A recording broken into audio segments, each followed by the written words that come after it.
Yung mga pagtatanggol, siyempre ipagtatanggol ng kanyang mga kakampi iyan. Si Christine Ferrer. At nangunguna po diyan si Attorney Sison. At siyempre, papangalawa naman po mga kababayan, wala pong iba kundi si Attorney Poa. Baka mapangalawahan daw na batuhin ng laptop ng Vice Presidente. O eto, The Attorney Christine was yan pakinggan natin.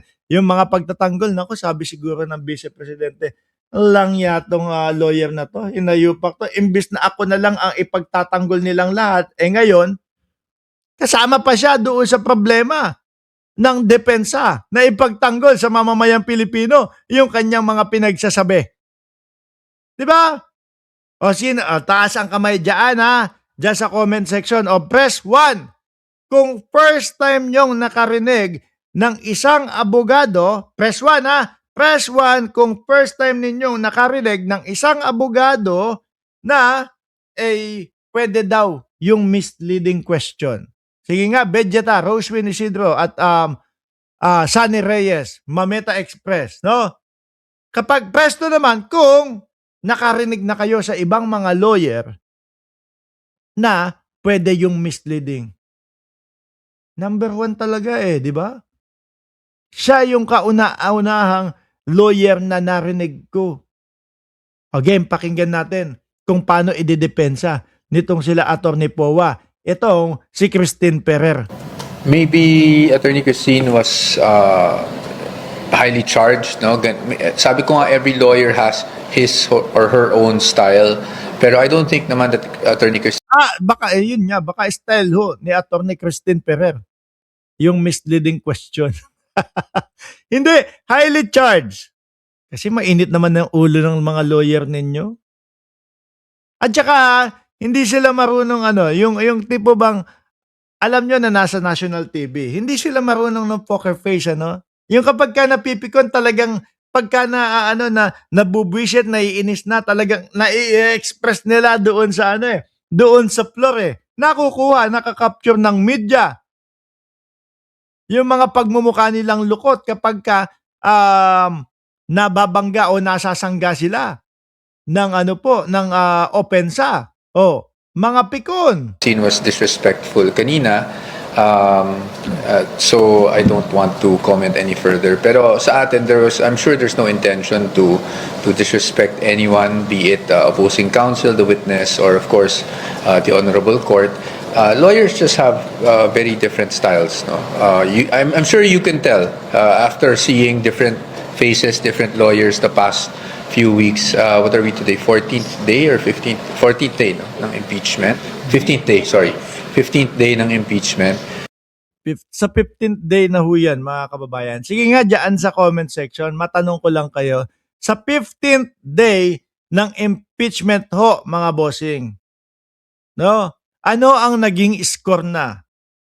Like, example, 10-5, 10 ang naging puntos ng opensa, 5 ang naging puntos ng depensa, or 15-0 po, mga kababayan. 15-0, ako yun yung nakikita ko Sa araw-araw na ginawa ng Diyos ho, mga boss chief sir, pinagbababas po yung mga defense lawyer nila. Pinagbababas po yung mga taga-depensa ng Vice Presidente. Di ba? Kahit di ako attorney, sabi ni Kate Marie, kahit hindi ako attorney, alam ko na misleading question ay hindi allowed.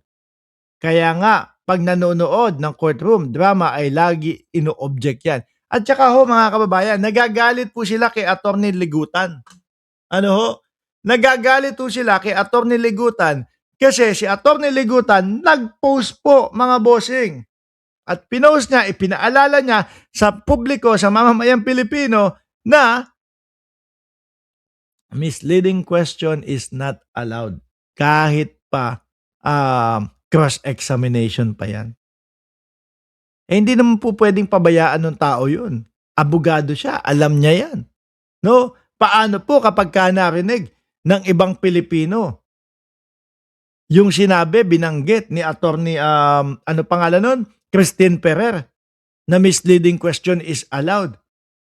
Di, isa sa buhay po nila yun. Di, yun po ang papaniwalaan nila yun. Di ba? Kaya kinakailangan talaga ipaalala sa publiko yung mga mali. Pero hindi dapat kayo nagagalit kay Atty. Ligutan. Bakit? Kasi nga, wala naman siya pinangalanan talaga. Bahala kayo dyan sa buhay ninyo kung ano yung gusto nyong maging reaction ninyo. Sabi, itong si Ferrer, akala sa court, sa stage siya kasi debater siya. Pero wala naman din po, basag yung debate nila. Biruin mo, first time nating makarinig sa isang lawyer na ano daw ho, mga kababayan, misleading question is allowed daw po, mga bossing. Ngayon, pumunta muna tayo, mga bossing, doon po, asan ba yun? Ito, yung leadership, yung kay Robin Padilla, at kay, yung sinasabi nito ni ex-DPWH chief, Manny Bonoan po, mga kababayan. Puntahin at dakuin muna na natin ito, mga bossing. Robin Padilla, yung nasasangkot dito. Ano po? Pakinggan natin, mga kababayan. Ex-DPWH Chief Bonoan claims senators receive leadership funds up to 1 billion each. Sabi ho dito sa balita na ito, former Department of Public Works and Highway DPWH Secretary Manuel Bonoan on Wednesday claimed before the Sandigan Bayan that all senators receive a so-called leadership fund since 2024. According to Super Radio, Bonoan said in his testimony that leadership fund is allocated from the DPWH senators.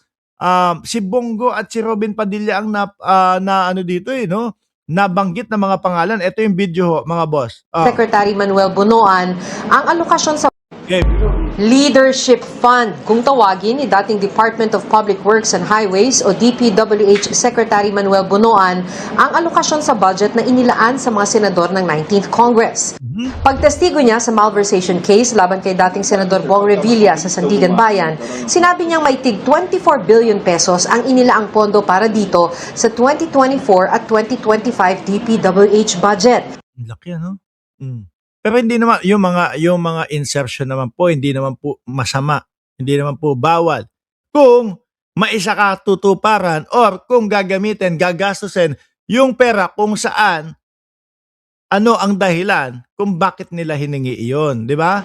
Kapag iyan walang nangyari at naibulsa lang, yun ang problema ng bayan. Di bababa sa kalahating bilyong piso kada senador, 1 bilyong piso kung chairman ng komite o may Senate leadership position. Ow. Si Senador Mig Zubiri na nooy Senate President ang may discretion umano sa hatian. Pero tugon ni Zubiri, ni minsan hindi siya nag-request o humawak ng anumang listahan ng project request ng mga senador.